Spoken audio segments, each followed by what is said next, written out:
6h43 sur RMC et RMC Découverte. Tout de suite, direction Marseille. Bonjour Stéphane Ravier. Bonjour. Merci de répondre à mes questions ce matin. Vous êtes sénateur des Bouches-du-Rhône, vous êtes président du groupe Rassemblement National au Conseil Municipal de Marseille et vous étiez bien sûr candidat malheureux à la mairie de Marseille. Pour vous, c'est clair, il faut revoter.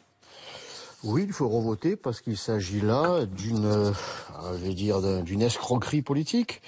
Parce que durant toute la campagne des élections municipales, ces gens qui se sont appelés le Printemps Marseillais, cette union de toutes les sensibilités de gauche, ont mis en avant Madame Rubirola, prétextant qu'il s'agissait là de l'incarnation d'une nouvelle volonté politique, qu'on tournait le dos aux vieilles méthodes du passé, en particulier celle de la gauche qui a fait tant de mal à cette ville, et que l'on présentait non seulement Madame Rubirola, mais une écologiste. Et puis, 5 petits mois après son élection, exit Madame Rubirola, et ce n'est plus une écologiste qui dirigerait la ville, mais un vieux baron socialiste, même s'il est jeune en tout cas. Vous parlez de Benoît Payan, qui est donc son premier adjoint. De Benoît Payan, qui est son premier adjoint. Et qu'elle a elle-même désigné comme étant le successeur qu'elle souhaite. Ce qui semble être assez peu démocratique comme démarche. Je ne vois pas pourquoi elle le désignerait. Les Marseillais n'ont pas voté pour que ce soit monsieur Payan qui soit le maire de Marseille. Et puis il y a d'autres, mon petit doigt me dit qu'il y a d'autres candidats parmi ces sensibilités de gauche qui en réalité sont tout à fait disposés à remplacer Madame Rubirola. Donc les Marseillais ont été floués, on les a trompés, et il y a une véritable crise politique qui éclate à Marseille, en plus de la crise économique, sociale, sanitaire.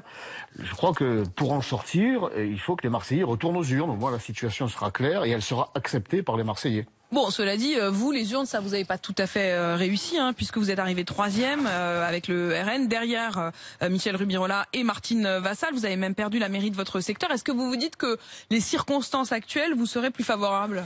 Et moi, je crois que Madame Rubirola est la candidate et le vainqueur de l'abstention. À Marseille, il y a eu, comme partout ailleurs, ce qui a permis d'ailleurs à la gauche et à l'ultra-gauche de tirer leur épingle du jeu parce que leur électorat s'est ultra mobilisé.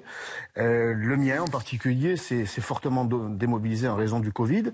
Donc je crois que, en ayant perdu la mairie de secteur avec 49% face à l'ensemble de la classe politique, bref, je crois qu'il serait bon que les Marseillais puissent se retourner aux urnes parce qu'ils savent désormais que de ne pas voter peut provoquer des majorités graves, peut provoquer des décisions graves pour la ville. Je suis certain que la mobilisation serait beaucoup plus forte et qu'elle représenterait donc la vraie image politique électorale de Marseille. Alors vous dites c'est un hold-up démocratique. Alors du point de vue de l'organisation des lois et de la règle, ce qu'elle fait est pas interdit, c'est-à-dire l'idée de démissionner. D'ailleurs, on peut se dire, au fond, personne ne semble donner crédit à la question de la santé, mais elle est peut-être effectivement en décrochage. Elle ne peut pas physiquement assurer sa mission, et ça, personne ne peut le lui reprocher. Ce n'est pas moi qui reprocher quoi que ce soit dans le domaine privé, en particulier celui de la santé. Mais ce qui m'étonne, c'est qu'elle nous dit, écoutez, moi je peux pas rester maire de Marseille, mais par contre je peux rester premier adjoint en assumant le poste, la délégation de la santé. Il faut beaucoup d'énergie, beaucoup de temps disponible pour assumer un tel poste dans la 2e ville de France. Donc ça me semble assez contradictoire. Son attitude, sa décision n'est évidemment pas illégale, mais je trouve qu'elle trompe les Marseillais. Encore une fois, ils n'avaient pas voté pour que M. Payan devienne maire sur une sorte un peu de coup de force.